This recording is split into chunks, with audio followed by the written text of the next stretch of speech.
Hey there, this is just a quick video showing my birdhouse gourds. Right now it's the first week of April, and a few people have sent me messages asking how the gourds had been coming along. Last year was my first year growing these gourds, and basically last fall when the vines dried up I took these gourds off the vines, and I mostly hung them inside. I just took them out today because it's such a beautiful spring day, and just to help get them more fully dry, although they're pretty dry. I had these hanging in my shed and a few hanging in my garage and that kind of thing over the winter, and basically what happens is they go from being this heavy gourd to drying out. Now this one you can see got some fungus or whatever that is on there, but they say that that's fine and that'll not really cause it any harm at the end of the day. We'll get these all cleaned up, and maybe I'll do a quick video when I do that sometime soon. But today I just took them out to pop them in the sun, get them a little fresh air, just kind of check them out for myself because I haven't really paid them that much attention for the last, I don't know what, it's probably been maybe 6 months or more that they've been hanging in the shed, drying out over that time. And now you can hear, let's see if I shake some of them here.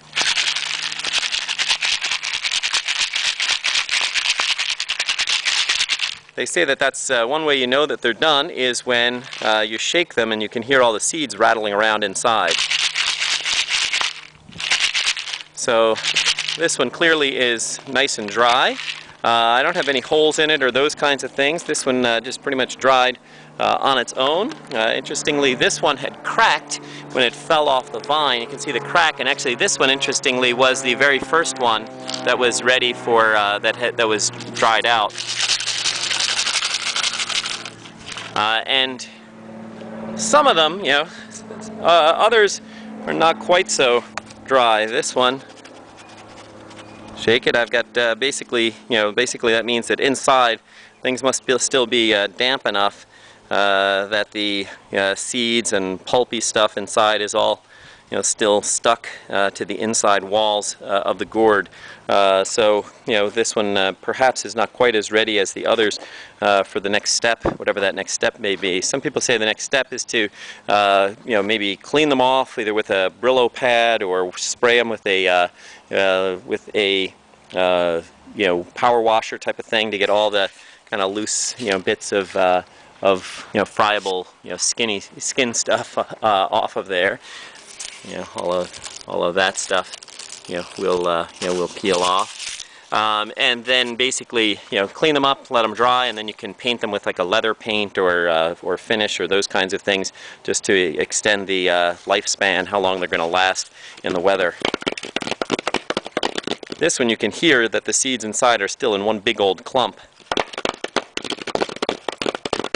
And I would advise not to shake those too vigorously at that stage, because I did have one last fall that I was so excited to hear the seeds moving around, and I gave it a good vigorous rattle, and the seeds, the big clump, basically poked a hole or cracked a hole in the wall of the gourd.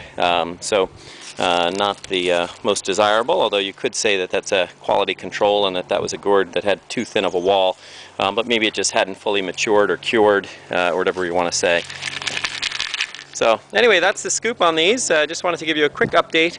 I have them out here now. The other reason I put them inside a shed last fall was that when I had some just sitting out on my picnic table there, the squirrels or chipmunks or whoever would come along and start chewing into the side of them when they were still green. So that was one more reason why I kind of stuck them in away from the critters. So that's about it for now. Just giving you this quick update. Happy gardening, and we'll see you soon.